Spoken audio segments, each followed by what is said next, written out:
Hello and welcome to the Providence College Podcast. My name is Joe Carr. Dr. Raymond Sickinger, chair of PC's Department of History, is our guest today.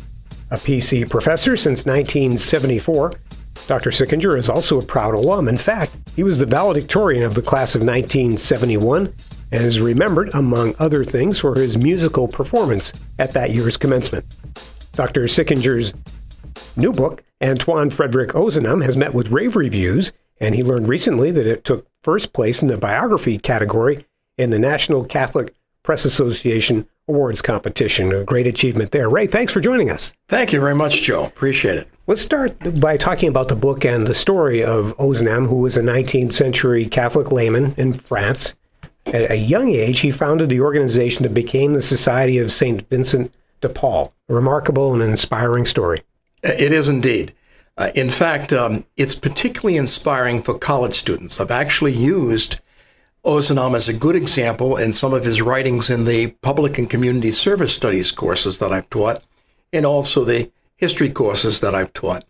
Because Ozanam founded the society when he was a 20-year-old student at the Sorbonne. In fact, literally on his 20th birthday, April 23rd of 1833.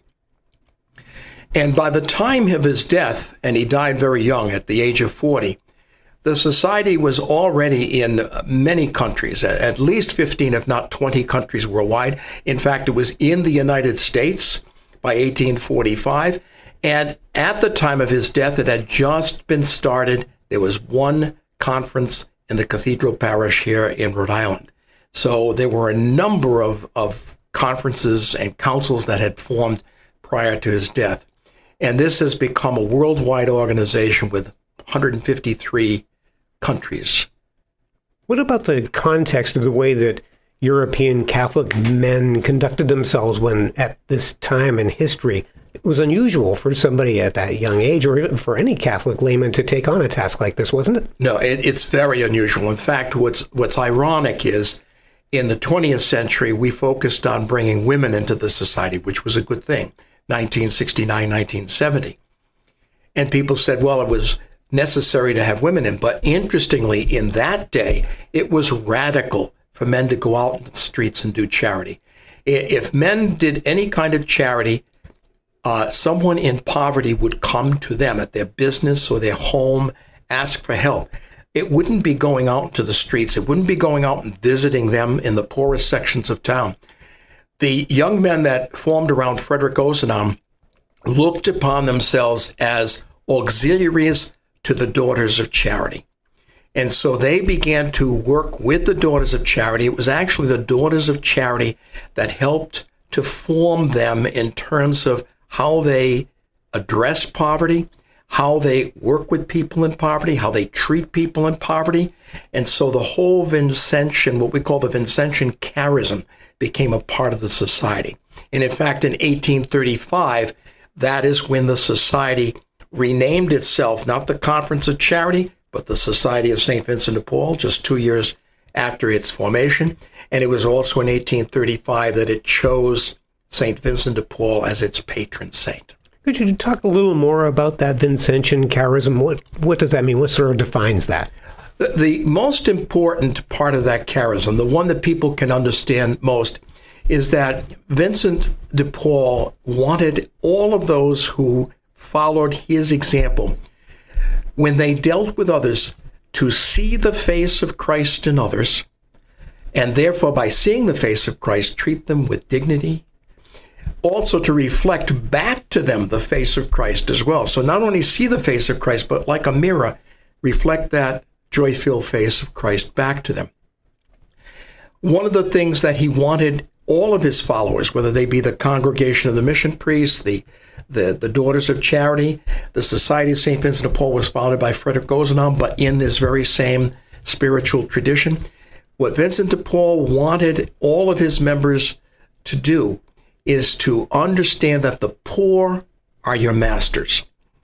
Now that sounds like a very radical idea, and what he meant by that was people that live in poverty know poverty better than people who live outside of poverty. People who live in poverty, because they're in poverty, are closer to the crucified Christ, and therefore we can learn from them as much as they can learn from us. They are our masters. People of faith take that to lead to a commitment to social justice and works of charity that sort of fit into that category, and we see that still today. Absolutely. In fact, for Ozanam, it wasn't charity or justice. It was an intimate link. In fact, interestingly, his ideas are very similar to some that we've seen recently with Pope Benedict and so forth, the link of charity and justice.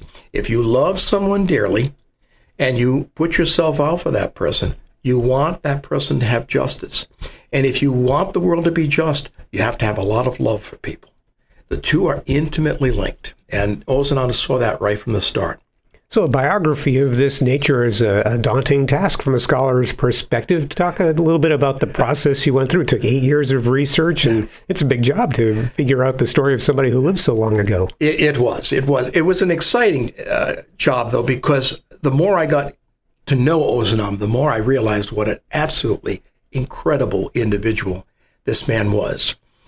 First of all, I had to track down resources, and I was very lucky to be able to get a hold of many of his writings. I was very fortunate that the Society of St. Vincent de Paul, the international society, had engaged with scholars to have all of his letters edited and published in recent years. That meant I did not always have to deal with handwritten copies, which is always very difficult. Now, I had to deal with the French. They were all in French. Many of them have not been translated, but that was not a problem. That was a problem that could be dealt with. Sometimes the handwriting's difficult. So I was really fortunate to do that. And the society was wonderful in that regard.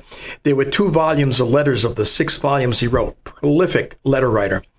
There were 2 volumes I could not get my hands on. And when I went to Paris, I was in the international office, and I mentioned to them about this. And we went to lunch with a few people there. And when I came back for lunch, there were the 2 volumes of letters. So my Vincentian friends were instrumental in helping me dig out the resources that I needed. And over time, going through those resources, I was able to piece together, I think, a coherent story about Frederic Ozanam. What I chose to do, however, and in fact, the reviewer that reviewed for the National Catholic Press Association mentioned this very fact. The biography is a little non-traditional. What I did in the first part of the biography was to look at Ozanam from different lenses. So Ozanam as a son, Ozanam as a student, Ozanam as a spouse, Ozanam as a member of the society, and so on and so forth.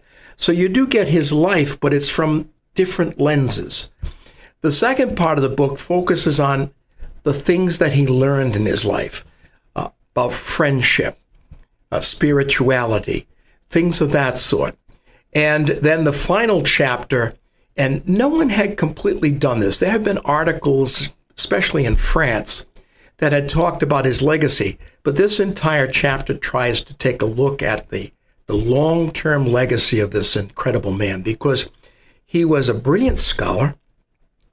He was also a founder of a major nonprofit Catholic lay organization, but he was also a person who wrote about social justice issues. He was a newspaper writer as well.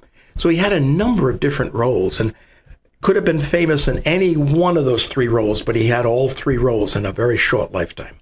I've heard that biographers experience some kind of unusual things when working on projects like this. It comes to the point where the writers really learn to sort of identify and almost, it seems strange, but almost know the person they're writing about. Can you reflect on that, how you went through that process? It's very interesting that you say that, because the more I read about Ozanam, the more I learned about him, the more I came in contact with him, you begin to really understand how he thinks. You begin to understand what he would do and what he wouldn't do. And in fact, there were several times when I would read certain things and people would say, I think Ozanam would have done this. By the time I had come to the end, I realized, no, he would have never done this. He would have done it in this way. You get to really know the person and know him well. And you get to know him because you see him himself. He reveals himself. And Frederic Ozanam was a very very reflective individual. So you learn a lot about him through himself, but you also learn about him from other people. So you get to know what his friend Lallier thought of him, what his wonderful wife Amélie Soulekwa knew of him, and things of that sort. And so you get to see this man not as a one-dimensional or even two-dimensional, but you see him as a three-dimensional figure. So you didn't come upon this biography subject by accident. You have a long-term connection to the St. Vincent De Paul Society. 33 years as a member of national leadership roles, and this goes back to your childhood. Can you tell us how you came to have this avocation in your life? Yes, it's interesting. When I was a young person, I would go to help sometimes, especially when I was in high school. I went to La Salle Academy. I'd go down Mount Pleasant Avenue. Later, my father would pick me up, especially if I had some sports. I threw shot put and things like that. So I'd go to my Pepe's shoe shop. My mom is French-Canadian. Mm-hmm. And so I would go there, and as I worked with him and helped him out a little bit, cleaned up and so forth, I would notice people would come in with these little slips, and they'd say Society of St. Vincent de Paul. And it was only when he died that I realized that he had been not only a member, but president of the society in his conference. And people came and told stories upon stories about how he and the members of the society had helped them. No one knew about it. It was quiet work. And I filed that away in the back of my mind. And a few years later, when I myself was a college professor and I was in St. Peter's Parish in Warwick, there was an information night on the Society of St. Vincent de Paul. So I said, I got to go to this, if only for my Pepe. And I was fascinated with the society. But what grabbed me was Frederic Ozanam, this young college student and later college professor, and the deep commitment that person had. And I could relate to that very powerfully. And so it was my Pepe who got me to go to that information night, and it was Ozanam who got me into the society. And that's when I joined. And to this day, you, and by the way, Pat, your wife, are very, very involved in this work. What does that mean? What do you do in this work and in this service? Right. What my wife and I have done are several things. So, for example, we belong to a conference. All of the various segments of the society start with the conference. The conference is the basic unit, usually, but not always, based in a parish. It's composed of a group of people who grow together spiritually. And the primary way they grow together spiritually is by doing what we call home visits. What we'll do is if someone calls and is in genuine need, we'll send out a pair of people, usually a man and a woman, to visit that person in their home, to sit with them, to talk with them, to listen to their story, and then work with them as friends to try to help them move to a sustainable position. So Pat and I do that work. We're involved with a really wonderful conference, Our Lady of Good Help, in the northern part of Rhode Island. And we see rural poverty, which is sometimes just as difficult and sometimes maybe even more difficult than urban poverty because it's not as visible. What we also have done is we have become involved at various levels on national leadership. And so there was one point last year, and for the previous 6 years before that, both Pat and I were on the National Board of Directors. I was there in charge of the area of systemic change for about 4 years and then formation for 2 years. She was on it because she was regional vice president. The society is divided into 8 regions in the United States. There is a vice president that represents the national president in each of the regions. Pat was the regional vice president for the Northeast region. And so we also were actively engaged in that particular way. And Pat also traveled with me for the 2 trips to Paris when I did my research. And she was a wonderful editor on the book. She's got a great eye and a great ear for words. And there were many times she said, Ray, this doesn't sound right, or I'm not quite sure what you mean here. She was a great editor. I should mention that we know Pat. She works in the provost's office right here in Harkins Hall, and she's delightful. So what a great story. So what does it feel like? What kind of satisfaction do you get from this kind of work? The satisfaction I get is twofold, I think. First, Frederic Ozanam deserves to be known, and he is known in France, definitely, but he wasn't known as well in the United States. There haven't been any really comprehensive biographies in English, good ones, since the late 19th century. And some of the late 19th century ones are written in a way that it's not that they're not good works, but they don't speak to people.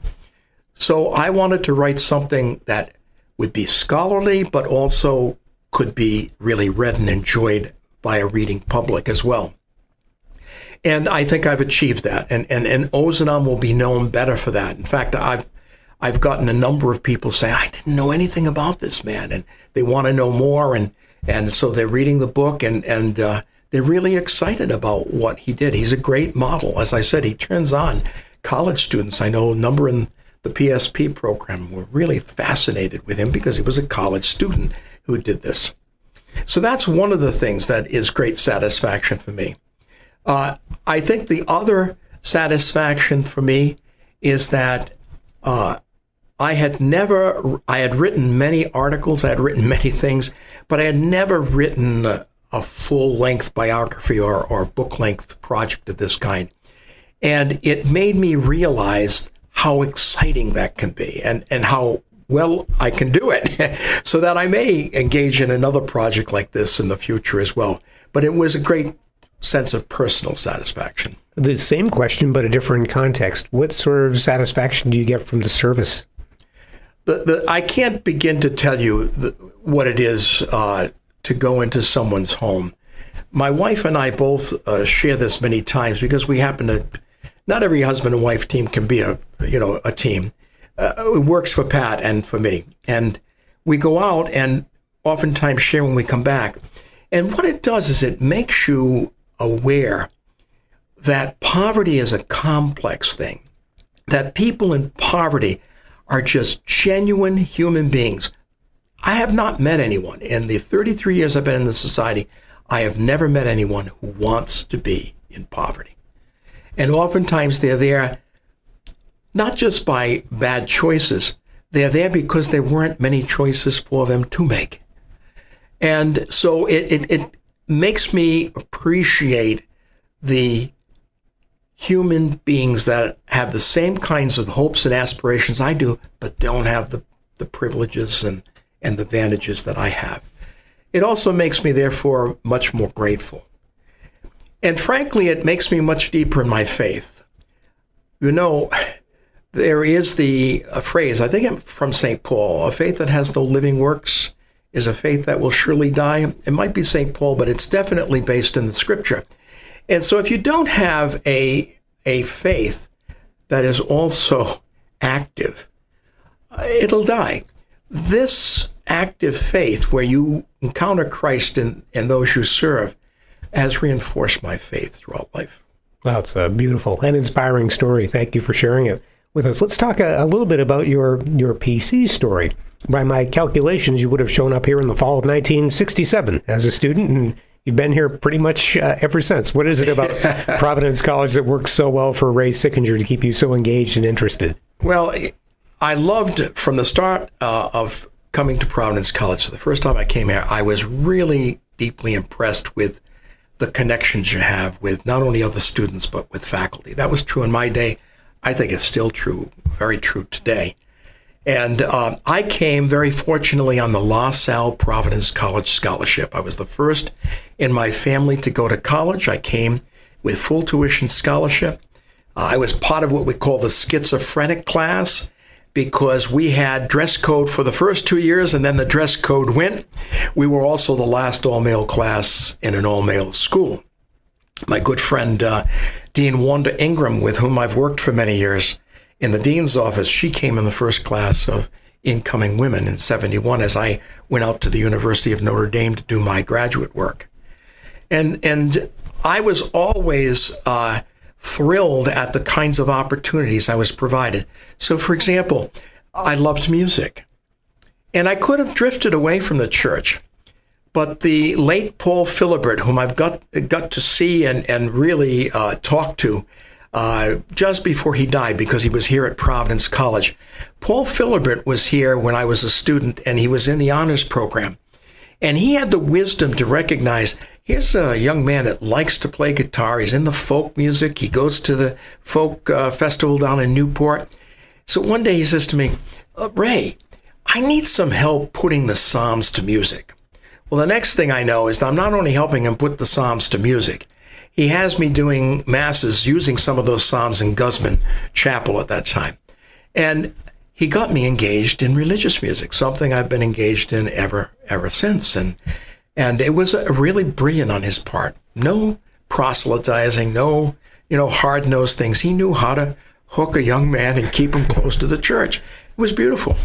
When it comes to academic inspirations, can you think of some of the professors you encountered when you were a student, maybe who inspired or even specifically encouraged you to pursue a career in academics? Oh, absolutely.